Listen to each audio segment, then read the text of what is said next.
का 9 वर्ष पूरा हुआ है और आज से पूरे हिंदुस्तान में महाजनसंपर्क अभियान शुरू हुआ है और उस अभियान को जौनपुर में भी किया जा रहा है। और आज मैं जिले की समीक्षा बैठक भी करूंगा, पार्टी के साथ भी अभी बैठ करके आया हूं। और हम लोगों का एक ही लक्ष्य है, जैसे 17 के 17 नगर निगम वैसे 80 के 80 लोकसभा उत्तर प्रदेश से जीत करके माननीय नरेंद्र मोदी जी के नेतृत्व में 2024 से 2019 से भी बड़े बहुमत की सरकार। बेटे ने एक बयान दिया है कि पहले जो है पुलिस जो बेटे ने आपके एक बयान दिया है कि पहले जो है नहीं तो जिस तरीके से बयान दिया अतीक को गोली मारती है, राजनीतिक नहीं, उसको समझी नहीं क्या बोलना है। नहीं तो इस बयान के गलत है। भारतीय जनता पार्टी की सरकार चल रही है और गर्वपूर्वक क्या मैं कह सकता हूं कि 9 वर्षों में माननीय मोदी जी के नेतृत्व में जो केंद्र सरकार के माध्यम से कार्य हुआ है, भारत में के इतिहास में तो कोई दूसरा है नहीं, लेकिन विश्व के किसी देश के नेता ने इतना अच्छा, इतना श्रेष्ठ, इतना गरीब कल्याण, किसान कल्याण, महिला सशक्तिकरण,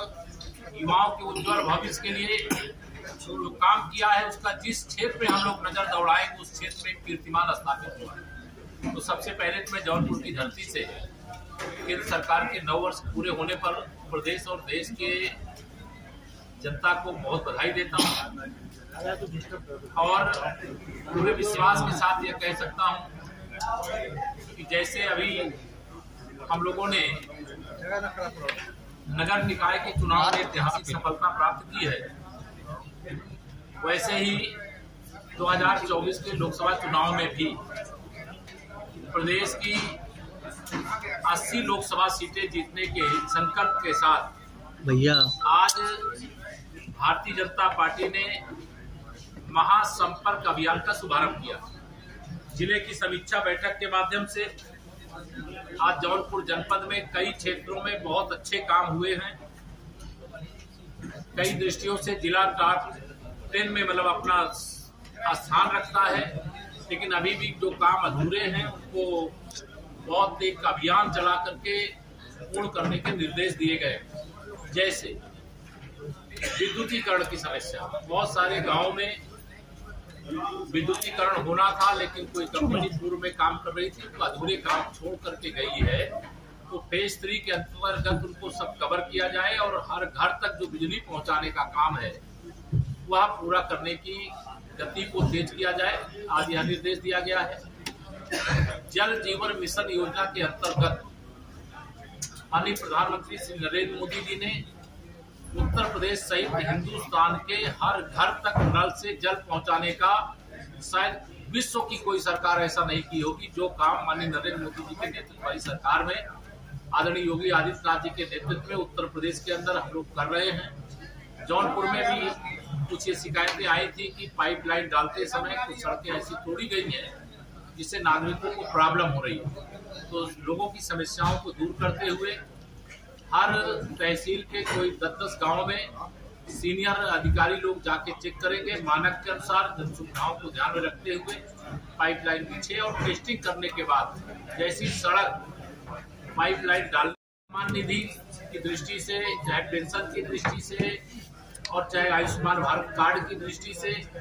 15 जून तक एक अभियान चल रहा है। गांव-गांव में कैंप लगाए जा रहे हैं और कैंप लगाकर उनका समाधान करने का अभियान चलेगा, उसके लिए भी निर्देशित किया गया है। अमृत सरोवर योजना ये हमारे लिए बहुत महत्वपूर्ण योजना है, क्योंकि यह एक पीढ़ी के लिए नहीं अनेक पीढ़ी के लिए है। तो जितने अमृत सरोवर बन गए हैं या जितने बनने वाले हैं, उसमें कोई भी अगर अतिक्रमण है तो उसकी नाप कराएंगे और नाप करा करके अगर वहाँ कोई गरीब का कब्जा है तो उसको कोई वैकल्पिक व्यवस्था देंगे, लेकिन अगर कोई भूमाफिया कब्जा करके रखा है तो बलपूर्वक उसको खाली कराने का काम भी करेंगे। और तालाब की जमीन पूरे गांव समाज की होती है और गांवों के अंदर कोई चकमार्ग है उनको लेकर के भी बहुत जगह विवाद रहता है, उसको अभियान चला करके चकमार्गों को चिन्हित करेंगे। और जो चारागाह की जमीनें विशेष तौर से गोचर,